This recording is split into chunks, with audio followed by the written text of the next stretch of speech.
எண்ணி பாருங்கள். அதையெல்லாம் நாம் கடந்தோம், வெற்றி பெற்றோம்.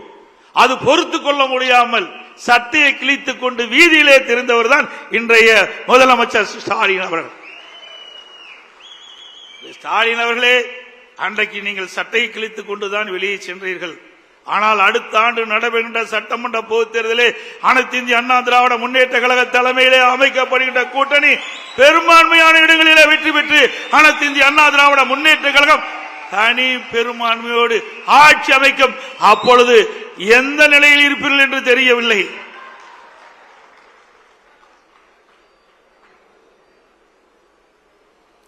மேலும் அனைத்து இந்திய அண்ணா திராவிட முன்னேற்ற கழகம் ஆட்சியில் அமர்ந்த பிறகு அதை உடைக்க பல்வேறு சதித்திட்டங்கள் தீட்டப்பட்டன. அதை முடக்க பல்வேறு நடவடிக்கைகள் எடுக்கப்பட்டன.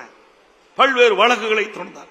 அதையெல்லாம் தாண்டிதான் நாம் ஒரு சிறப்பான ஆட்சியை நாட்டு மக்களுக்கு கொடுத்தோம்.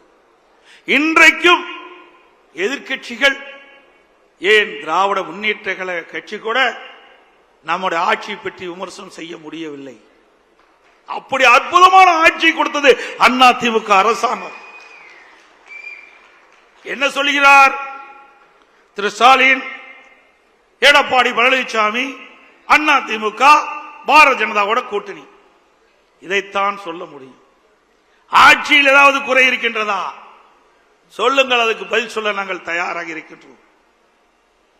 எந்தவித குறையும் சொல்ல முடியவில்லை. அப்படி ஒரு பொற்கால ஆட்சி கொடுத்தது அண்ணா திமுக அரசாங்கம். இங்கே வீட்டிருக்கின்றீர்களே, என் முன்னிலை அமர்ந்திருக்கின்றார்களே முன்னாள் அமைச்சர்கள், அவரெல்லாம் என்னோடு சிறப்பான முறையிலே பணியாற்றினார்கள். அதனால் ஒரு நல்ல ஆட்சியை நாட்டு மக்களுக்கு கொடுக்கப்பட்டோம், வழங்கினோம்.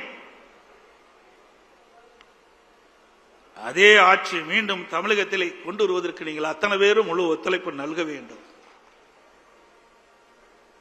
நிச்சயமாக 100% வெற்றி பெறுவோம். மீண்டும் அதிமுக ஆட்சி தமிழகத்திலே மலரும்.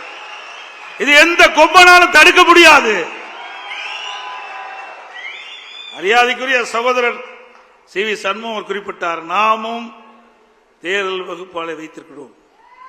நம்முடைய கணக்கு நமக்கு தெரியும். அடுத்த ஆண்டு நடைபெற்ற சட்டமன்ற பொதுத் தேர்தலில் அனைத்து இந்திய அண்ணா திராவிட முன்னேற்ற கழகம் கூட்டணி 210 இடங்களிலே வெல்லும்.